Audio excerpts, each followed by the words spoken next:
पहले दोस्तों कैसे हो आप लोग। तो दोस्तों मैं आप सभी का स्वागत करता हूं आपके अपने ग्रेट ट्यूटोर्स के यूट्यूब चैनल पे। दोस्तों आप सभी से जानते हैं कि सुपर पंच सीरीज जो है प्रदीप सर ने लॉन्च कर दिया और उसी के तहत आपके हर सब्जेक्ट के हर एक चैप्टर्स के लर्निंग ट्रिक्स क्या आपके लिए आ रहे हैं। तो आज हम आ चुके हैं हमारे ज्योग्राफी के सेकंड चैप्टर पे। अब फर्स्ट चैप्टर की अगर मैं बात करूं तो जो फर्स्ट चैप्टर आपका फील्ड विजिट है उसमें जो है क्वेश्चन है प्रिपेयर करना है, ये सारी चीज छोटी छोटी चीजें तो आपका कुछ ना कुछ पर्सनल रिस्पॉन्स वाले क्वेश्चन है तो वो आप क्या खुद से कर सकते हो। अब यहाँ पे अगर मैं बात करूं, अगर आप बोलोगे तो उसके लिए भी एक वीडियो हम बना देंगे।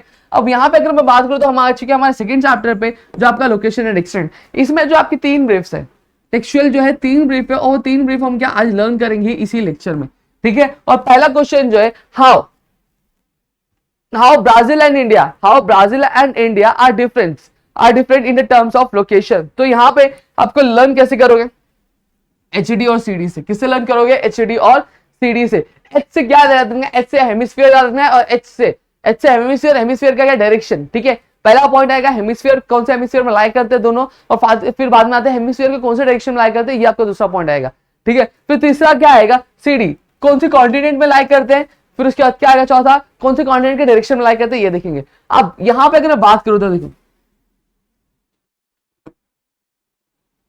अगर मैं आपकी बात करूं तो ये हमारा अर्थ है, ठीक है। अब अर्थ के जो हेमिस्फीयर 2 पार्ट में, एक नॉर्दर्न एक सदर्न, ठीक है। अब इंडिया जो लाई करता है आपके नॉर्दर्न हेमिस्फीयर में लाई करता है। वहीं अगर मैं बात करूं ब्राजील की, तो ब्राजील जो आपका है कुछ पार्ट जो है नॉर्दर्न पार्ट में लाई करता है और बाकी का जो पार्ट है आपके सदर्न में क्या लाई करता है, ठीक है। तो आपका पॉइंट कैसे बनेगा, India is located in the northern hemisphere whereas the Brazil is located in the northern hemisphere but most of its parts are in southern hemisphere। Clear हो गया, ये आपका पहला पॉइंट बन गया। अब दूसरा पॉइंट क्या है, ये देखो अब इंडिया कहां लाइक कर रहा है। अगर मैं डायरेक्शन की बात करूं तो ये आपका नॉर्थ डायरेक्शन होता है, या आपका साउथ डायरेक्शन होता है, या आपका ईस्ट डायरेक्शन होता है, और ये आपका होता है वेस्ट डायरेक्शन, ठीक है। अब इंडिया कौन सी साइड दिख रहा है आपको, ईस्ट साइड। तो दूसरा पॉइंट क्या बनेगा, India lies in the eastern hemisphere. दूसरा पॉइंट क्या बनेगा, India lies in the eastern hemisphere. वही अगर मैं बात करूं आपके ब्राजील की, तो ब्राजील आपको कौन से पार्ट में दिख रहा है, वेस्ट पार्ट में दिख रहा है। तो क्या लिखोगे, Brazil lies in the western hemisphere. Clear हो गया, मेरे ख्याल से कुछ डाउट नहीं होगा आप लोगों को। तो इस तरह से आपका क्या पॉइंट बन जाएगा। अब आगे बात करते हैं, अब आगे क्या होगा। अब आगे आपको लिखना है कॉन्टिनेंट, सी से क्या कॉन्टिनेंट। अब कॉन्टिनेंट में कौन से, हम सभी जैसे जानते हैं कि जो इंडिया है आपके एशियन कॉन्टिनेंट में लाई करता है। कहां पे लाई करता है, एशियन कॉन्टिनेंट में लाई करता है। भाई अगर मैं ब्राजील की बात करूं तो ब्राजील आपका साउथ अमेरिकन कॉन्टिनेंट में क्या लाई करता है। अब आपने मैप देखा होगा जब, तो मैप आपको पता चला जो इंडिया वो नीचे वाले हिस्से में लाई करता है। अगर मैं डायरेक्शन की बात करूं तो नीचे कौन सा डायरेक्शन आता है, साउथ डायरेक्शन आता है। तो आप क्या लिखो, India lies in the south of the Asian continent. कौन से डायरेक्शन में, south of the Asian continent. वही अगर मैं ब्राजील की बात करूं तो मैंने आपको दिखा कि ब्राजील जो है वो यहाँ पे लाई करता है, और हमें पता है कि जो साउथ अमेरिका वाला पार्ट है वो नीचे वाले पार्ट में आता है। जो कौन से पार्ट में लाई करता है, आपके नॉर्दर्न पार्ट में लाई करता है। कहाँ पे, नॉर्दर्न पार्ट में। तो आप क्या लिखोगे, whereas the Brazil lies in the north of the South American continent। तो एचडी सीडी से आप क्या क्वेश्चन याद कर सकते हो। एचडी से हेमिस्फीयर कौन से, नॉर्दर्न और सदर्न हेमिस्फीयर। नॉर्दर्न में लाई करता है आपका इंडिया, और आपका जो ब्राजील है नॉर्दर्न और सदर्न दोनों ही में लाइक करता है। वही अगर मैं बात करूं डायरेक्शन की, हेमिस्फीयर की कौन से डायरेक्शन में लाई करता है, इंडिया जो ईस्टर्न डायरेक्शन में लाई करता है, और ब्राजील जो है आपके वेस्टर्न डायरेक्शन में लाई करता है। क्लियर हो गया। कॉन्टिनेंट की बात करूं तो इंडिया एशियन कॉन्टिनेंट में लाई करता है, ब्राजील आपके साउथ अमेरिकन कॉन्टिनेंट में क्या लाई करता है। वही डायरेक्शन की बात करूं कॉन्टिनेंट में तो इंडिया जो है, इंडिया कहां पे लाई करता है, इंडिया आपके एशियन कॉन्टिनेंट के सदर्न डायरेक्शन में लाई करता है। वहीं आपका जो ब्राजील है वो नॉर्दर्न डायरेक्शन में लाई करता है। क्लियर हो गया। अब चलो आगे बढ़ते हैं। अब आगे अगर मैं बात करूं तो थोड़ा सा मैं इनको इधर ले लूंगा, हाँ ठीक है, चलो दिख रहा है। अब यहाँ पे हमारा जो दूसरा क्वेश्चन आता है, दूसरा क्वेश्चन ये आता है कि what are the problems, what problems did Brazil and India faced after the independence। तो आप इसको लर्न कैसे करोगे, आपको लर्न करना है फिट्स। क्या देखोगे, फिट्स, FIITS फिट्स। क्या याद करोगे, फिट्स याद कर लो, फिट्स FIITS। तो F से क्या आ रहा है, एफ से आ रहा है आपका फाइनेंशियल डिफिकल्टीज। एफ से क्या आ रहा है आपका फाइनेंशियल डिफिकल्टीज। फिर उसके बाद आई से क्या आ रहा है, आई से इंडिपेंडेंस। फिर यहाँ पे आई से वापस से इंडिपेंडेंस ही आ रहा है, ठीक है, इंडिया और ब्राजील का इंडिपेंडेंस।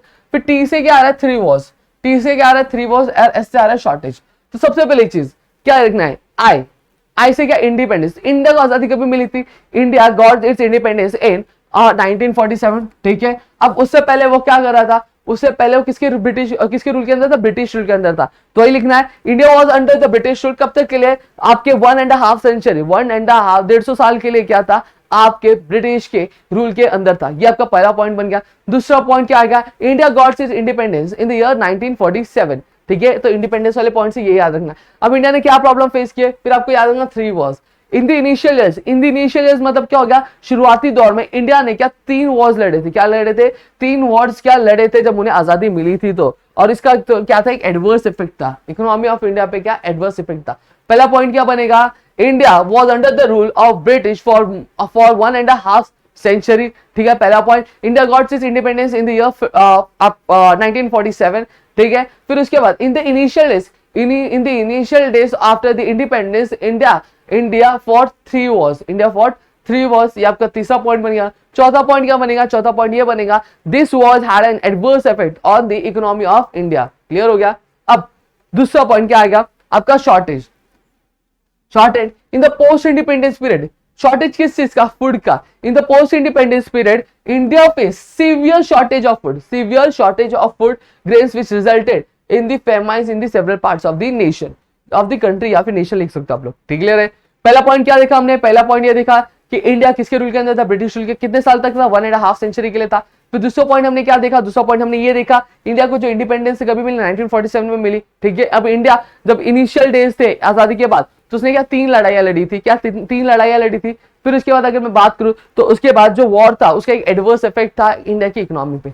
क्लियर हो गया। फिर उसके बाद आपने क्या याद, एस से क्या था, शॉर्टेज ऑफ फूड्स। अब पोस्ट इंडिपेंडेंस पीरियड के बाद इंडिया में क्या, इंडिया ने क्या फेस किया था, severe shortage of food grains, जिसकी वजह से क्या हुआ था, फेमाइन कंडीशन क्या इंडिया के बहुत सारे पार्ट में क्या डेवलप हो गया था। तो ये आपका हो गया 4 पॉइंट हम लोग ने यहीं पे लर्न करे। फिर उसके बाद आता है अब ब्राजील को इंडिपेंडेंस कब मिला। ब्राजील किसके रूल के अंदर था, पोर्टुगीज के रूल के अंदर था। कितने के लिए, मोर देन 3 सेंचुरी, यानी 300 साल से ज्यादा के लिए था, ठीक है। और उसका इंडिपेंडेंस को कभी मिला, 1822 में मिला। कभी मिला, 1822 को मिला। अब ये किसकी क्यों, अब इसको गवर्न कौन करता है, पॉपुलिस्ट मिलिट्री गवर्नमेंट क्या गवर्न करती है। कब से, 1930 से लेकर कब तक करी, 1985 तक। वापस बता रहा हूं, देखो सबसे पहले इंडिया किसके रूल के अंदर था, पोर्टुगीज के रूल के अंदर था। कितने साल तक, 300 साल, यानी 3 सेंचुरीज के लिए था, मोर देन 3 सेंचुरीज के लिए था, ठीक है। इंडिया को इंडिपेंडेंस कभी मिला, 1822 में मिला, ठीक है। इंडिया को गवर्न किसके द्वारा किया, पॉपुलिस्ट मिलिट्री गवर्नमेंट द्वारा किया जाता है। कब से, 1930 से लेकर 1985 तक क्या किया जाता है। क्लियर हो गया, पक्का। अब प्रॉब्लम्स क्या थी, प्रॉब्लम फेस बाय जो इंडिया, वो था फाइनेंशियल डिफिकल्टीज। याद कर लो, ब्राजील के द्वारा क्या सारी प्रॉब्लम्स फेस की जा रही थी। Brazil went through the global financial difficulties till the date of 20th century. वापस बता रहा हूं, देखो फिट्स FIITS, आई से क्या है, आई से इंडिपेंडेंस। इंडिया किसके रूल के अंदर था, ब्रिटिश रूल के अंदर था। कितने, 1.5 सेंचुरी के लिए था, ठीक है। फिर दूसरा पॉइंट क्या आएगा, इंडिया को इंडिपेंडेंस कभी मिली, 1947 में मिली। क्लियर हो गया। फिर आता है आपका टी से 3 वॉर्स से क्या रखोगे, जब इंडिया को आजादी मिली उसके इनिशियल डेज, यानी शुरुआती दौर में इंडिया ने 3 लड़ाइयां लड़ी थी। अब उसका क्या हुआ, एक एडवर्स इफेक्ट हुआ किसके ऊपर, इंडियन इकोनॉमी के ऊपर। क्लियर हो गया। फिर ऐसे क्या रखोगे, शॉर्टेज ऑफ फूड ग्रेन्स। अब पोस्ट इंडिपेंडेंस के पीरियड के बाद इंडिया को क्या सीवियर फेमाइन कंडीशन क्या फेस कर, सीवियर शॉर्टेज क्या फूड ग्रेन्स का फेस करना पड़ा है, जिसकी वजह से फेमाइन कंडीशन क्या डेवलप हो गई थी इंडिया के बहुत सारे पार्ट्स में। क्लियर है। अब आते वापस से इंडिपेंडेंस। ब्राजील किसके रूल के अंदर था, पोर्चुगीज के रूल के अंदर था। पोर्चुगीज के रूल के अंदर कितने साल का, 300 साल, यानी 3 सेंचुरीज के लिए था। इंडिया को आजादी का ब्राजील को आजादी का मिली 1822 में मिली। फिर आगे चल के वो पॉपुलिस्ट मिलिट्री गवर्नमेंट द्वारा क्या गवर्न किया जाता, कब से कब तक, 1930 से लेकर 1985 तक गवर्न किया जाता। अब आपका आता है बचा क्या, फाइनेंशियल डिफिकल्टीज। तो ब्राजील ने क्या किया, ब्राजील क्या ग्लोबल फाइनेंशियल डिफिकल्टीज से क्या फेस हुआ, कभी तक 20th सेंचुरी था। अब दूसरा जो क्वेश्चन आता है, तीसरा लास्ट जो क्वेश्चन है आपका, describe the latitudinal and longitudinal extent of the Brazil. तो ये आपको याद करना है कि जो लैटिट्यूडिनल एक्सटेंट है इंडिया का, वो 8 डिग्री 4 मिनट्स नॉर्थ से लेकर 37 डिग्री 6 मिनट्स नॉर्थ लैटिट्यूड तक है। वही लैटिट्यूडिनल एक्सटेंट ऑफ ब्राजील की अगर बात करूं, 5 डिग्री 15 मिनट्स नॉर्थ से लेकर 33 डिग्री 45 मिनट्स साउथ लैटिट्यूड तक है। वही लॉन्गिट्यूडिनल एक्सटेंट इंडिया की बात करूं तो 68 डिग्री 7 मिनट्स ईस्ट से लेकर 97 डिग्री 25 मिनट्स ईस्ट लैटिट्यूड तक है। सॉरी, लॉन्गिट्यूड आए, हाँ लैटिट्यूड। फिर उसके बाद आपका आता है द लॉन्गिट्यूडल एक्सटेंट आपका जो ब्राजील का है वो क्या आएगा, 34 degree 45 minutes 33 degree 34 degree 45 minutes west से लेकर 73 डिग्री 48 मिनट्स वेस्ट तक है। और यहाँ पे बोल दो ये टाइपिंग मिस्टेक, यहाँ पे लैटिट्यूड नहीं आपका लॉन्गिट्यूड आएगा। यहाँ पे आपका लॉन्गिट्यूड आएगा, ठीक है, ठीक है। तो ये आपका आएगा। तो इस तरह से आपका क्या तीनों जो ब्रीफ है हमने यहाँ पे देख लिया। आई होप आपको चीजें समझ में आ गई होंगी। वापस से एक बार बता देता हूँ, आपका जो है आपको जो दूसरा क्वेश्चन है, जो इंडिया ब्राजील ने इंडिपेंडेंस के बाद क्या प्रॉब्लम फेस की, तो आपको उससे फिट से याद करना है। वही आपका जो एफडी और सीडी का लोकेशन के लिए याद करना है। तो मेरे ख्याल से चीज समझ में आ गई, समझ में आई है तो प्लीज वीडियो को लाइक करिएगा, चैनल सब्सक्राइब नहीं तो चैनल सब्सक्राइब करें। और ऐसी तरह की ट्रिक्स के लिए आप क्या कर सकते हो, हमारे चैनल को सब्सक्राइब कर सकते हो, अपने दोस्तों शेयर करो, ताकि और कई सारी वीडियोस हम आपके लिए लेकर आ सके दोस्तों।